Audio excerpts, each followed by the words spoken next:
Hello बच्चों, आज class 10 stats part 3 कर रहे हैं, under which we are going to do learn mode.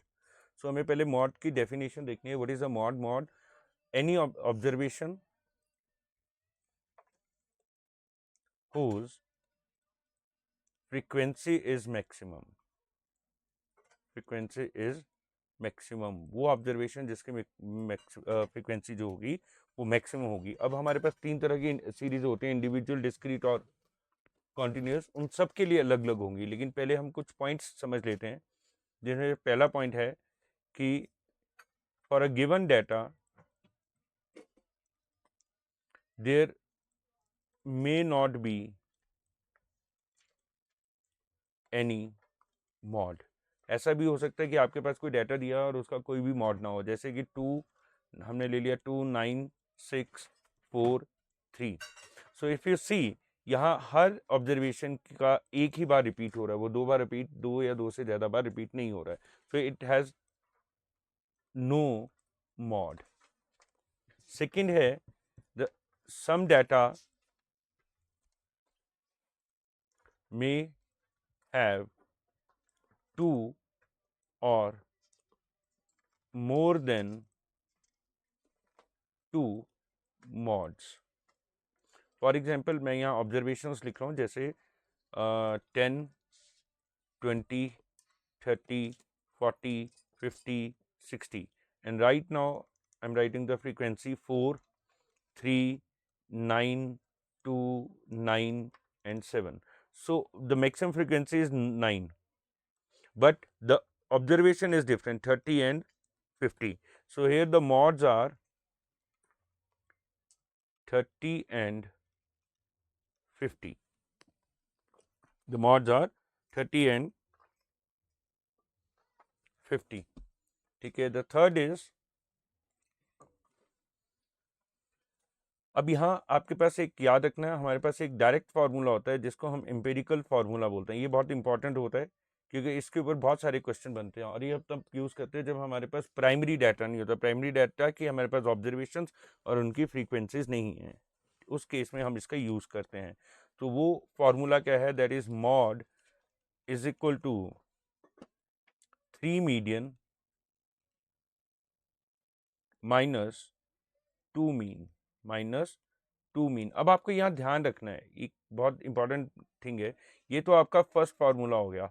अब हम बाकी की वैल्यूज भी इससे निकाल सकते हैं। तो हम जैसे मान लो आपको मीन निकालना है, तो हम मीन को यहाँ से यहाँ ले जाएंगे। So we will get 2 mean plus mode is equal to 3 median. ठीक है, तो आपको मीन निकालना है, तो ये फालतू टर्म है, इसको यहाँ ले जाते हैं।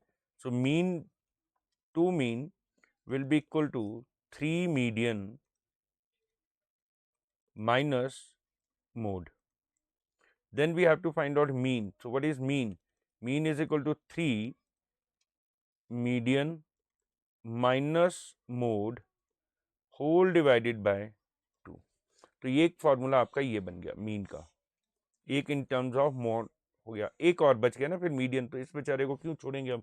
तो इसी रिलेशन से हम निकालते हैं। तो हम क्या करेंगे, 3 मीडियन को, मीडियन यहाँ है, मीन को वहाँ ले जाते हैं, ज़्यादा बेटर है। तो हम लिखेंगे 3 median is equal to mode plus 2 mean plus 2 mean. So what is your median? Median is equal to mode plus 2 mean upon 3। ये आपका थर्ड फॉर्मूला बन गया। अब एग्जाम में क्वेश्चन कैसे आते हैं, वो मैक्सिमम एमसीक्यूज का एक क्वेश्चन आ जाता है जिसमें इंपिरिकल फार्मूला बेस्ड होते हैं। तो उसमें आपको क्या करना होता है वो अब आप ध्यान से समझेंगे। वो क्या करना है, आपको कुछ भी ऐसे अजीब सी टर्म्स दी होंगी, आपने उसमें से सिर्फ मॉड निकालना है। क्या निकालना है? मॉड। मान लो आपको उसने ये वाला कॉन्सेप्ट दे दिया कि मीन, एक ऑप्शन है आपके पास, mean is equal to 3 median minus mode whole upon 2। तो आप क्या करोगे, 2 को इस साइड ले जाओगे, तो इट विल बिकम 2 मीन। ये क्या बन जाएगा भैया? 2 मीन 3 मीडियन माइनस मोड। ठीक है, अब आप क्या करोगे, आपने तो मोड की वैल्यू फाइंड आउट कर, मॉड की टर्म्स में लेना ना रिलेशन, क्योंकि मेन इंपेरिकल फार्मूला तो वही है, क्योंकि एक ही याद रखना, बाकी तो आप निकाल सकते हो।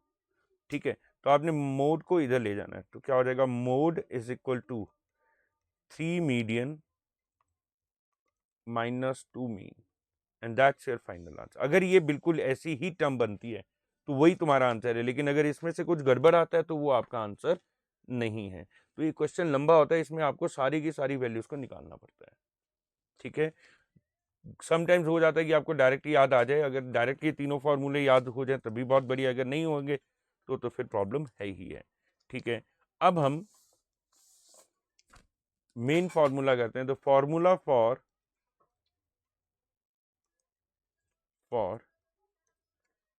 Continuous series, formula for continuous series, तो वो क्या हो जाएगा, that is mode is equal to l plus F1 minus F0 whole upon 2F1 minus F0 minus F2 into h. तो बेसिकली यहाँ आपके पास जो चीजें हैं उनको पहले समझ लेते हैं, फिर आपको एकदम याद हो जाएगा ये क्या बोल रहा है। एल तो हमें पता ही है, L is the lower limit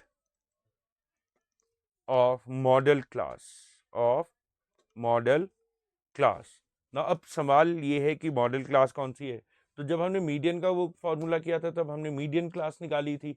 उसके लिए हम क्या करते थे, n/2 करते थे, फिर वो देखते थे कि वो कम्युलेटिव फ्रीक्वेंसी में कहाँ जैसे सेट हो रहा है, और उससे अगली वाली फ्रीक्वेंसी को क्लास को हम वो मान लेते हैं। यहाँ मॉडल क्लास है। So what is a modal class, modal class which has highest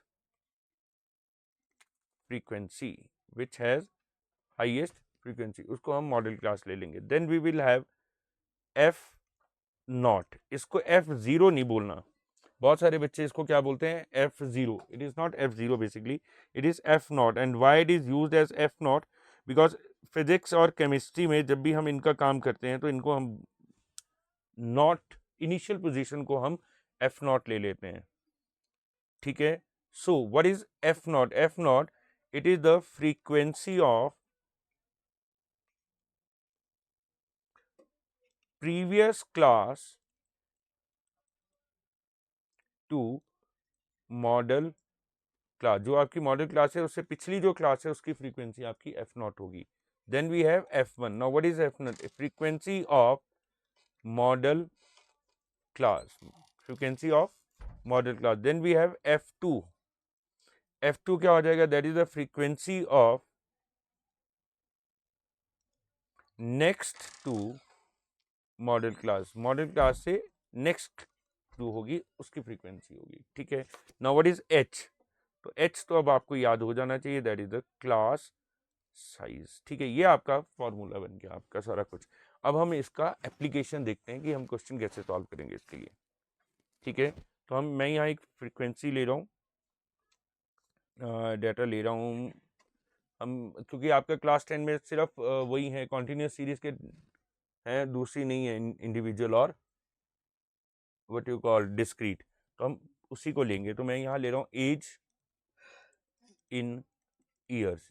ये जो होती है चीज़, ये आपकी ऑब्जर्वेशन है बेसिकली, क्या ये आपकी ऑब्जर्वेशन। ठीक है बच्चों, तो ये क्या लिखेंगे हम, देखो यहाँ लिख लेंगे 5 to 15, then it is giving 15 to 25, then it is giving 25 to 35, then it is giving 35 to 45, then it is 45 to 55 and then 55 to 65। ये आपकी क्लास इंटरवल्स हो गए हैं। ठीक है, then he has given you the frequency, उन्होंने frequency दी है 6, 11, 21, 23, 14 एंड 5।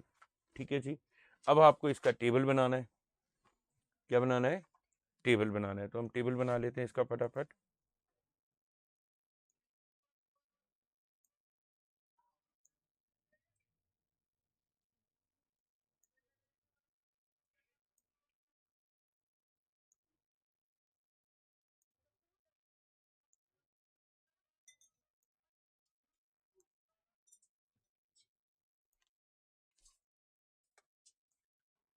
ठीक है, ये हमने ले लिया। अब हम इसमें वैल्यूज भरेंगे। सो पहला है ऑब्जर्वेशन x, तो x की वैल्यूज आपका इंटरवल आ जाएगा 5 to 15, 15 to 25, 25 to 35, 35 to 45, 45 to 55, 55 to 65, ये आ गया। देन वी हैव फ्रीक्वेंसी, अब हम फ्रीक्वेंसी लिख लेंगे, दैट इज 6, 11, 21, 23, 14 एंड 5, ये आ गया आपके पास। अब हम क्या करेंगे, हमें दो तीन चीज़ें निकालनी थी, उसमें हमने कहा था मॉडल क्लास। तो सबसे पहले हमें मॉडल क्लास डेजिग्नेट करनी है। मॉडल क्लास कौन सी होगी आपकी, वो जिसकी फ्रीक्वेंसी सबसे ज़्यादा, तो यहाँ फ्रीक्वेंसी किसकी ज़्यादा है, 23 की, और ये किसके अकॉर्डिंगली है, 35, तो हम इसको मार्क करके यूँ रख लेंगे। अब मैं आपको एग्जाम के हिसाब से एक बहुत बढ़िया सा तरीका बताता हूँ जो हम कर सकते हैं। ये जो एक टेबल एक्स्ट्रा से बनाने ना, यहाँ सारी वैल्यूज लिख लो, उससे आपको मार्क्स मिल जाएंगे। कैसे, लोअर लिमिट, तो लोअर लिमिट कौन सी है, 35, तो आप लिख लोगे 35। मॉडल क्लास तो यही है, तो उसको लेंगे F1, तो उससे पीछे का होगा F0 और उससे आगे क्या होगा F2। तो अब आप क्या लोगे, F1 is equal to 23, F0 is equal to 21 and F2 is equal to 14, ये आ गया। अब इसके साथ ही आप क्लास साइज लिख दो H, तो क्लास साइज कितना है, 15 - 5, so that is equal to 10, that is equal to 10। अब आप इसको फॉर्मूला में डाल दो, तो आपका फॉर्मूला क्या था देख लेते हैं। Mode is equal to L plus F1 minus F0 two F1 minus F0 minus F2। So अब हम यहाँ लिख लेते हैं बच्चे, यहाँ लिख लो आप, mode is equal to L plus F1 minus F0 whole upon 2 F1 minus F0 minus F2 into H. Now we will substitute the values. So what is the lower limit, 35 plus F1 that is 23, F0 that is 21 whole upon 2 into 23 minus F0 that is 21 और minus F2 that is 14। यह आगे बात समझ में, multiplied by class size that is 10, और इसको डाल दो आप ब्रैकेट में। सो ये कितना हो जाएगा बच्चे, 35 plus 23 minus 21 that is 2, 46 minus 35 into 10, so that comes out to be 35 plus 20 whole upon 46 minus 35, so 46 minus 35 आपके पास हो जाएगा 11, that is 11। now you can solve it। 35 20 को आप 11 से डिवाइड करोगे फटाफट, 1 ज़ा 1 11, यहाँ जाएगा 9, कई बच्चे यहीं गड़बड़ करते हैं, 11 8 ज़ा 88, देन 20 एंड देन 11, तो इट इज़ 1.81। मैक्सिमम आपको 2 डेसिमल तक जाना होता है, इससे आगे नहीं जाना है, ठीक है। And your answer will be 36.81। और यहाँ याद रखना कि हम जब एग्जामिनर इन चीज़ों को चेक करते हैं तो वो डेसिमल भी चेक करते हैं, पर मैक्सिमम वो इसको देखते हैं होल नंबर को। ये वाला पार्ट ठीक है, यहाँ आपकी डेसिमल में 1 या 2 गलती हो सकती है, देन दे आर एक्सेप्टेबल, कोई बात नहीं, कर लेते हैं, पर कोशिश करो कि ना हो, यहाँ ठीक है। Here we come to the end of this. यहाँ अब आपके पास जो एम्पिरिकल फार्मूला के बेस्ड क्वेश्चंस हैं, या मिसिंग फ्रीक्वेंसी इसमें कम आती है, इसमें बहुत सारे क्वेश्चन मिसिंग फ्रीक्वेंसी के नहीं आएंगे, ठीक है। तो हमने मीडियन कर चुके हैं, हम लोग मीन कर चुके हैं, हमने आज मॉड कर लिया। इसके अलावा we have only 4 to 5 question जो बहुत टिपिकल होते हैं, जो हम नेक्स्ट पार्ट में इसको एक्सप्लेन करेंगे फुली, क्योंकि उसमें एक एक क्वेश्चन को करने के लिए आपको आधा पौना घंटा, समझाने के लिए आधा पौना घंटा लग जाता है, ठीक है। तो एम्पिरिकल फार्मूला आप यूज़ कर सकते हैं जहां आपको दिल करे, ठीक है।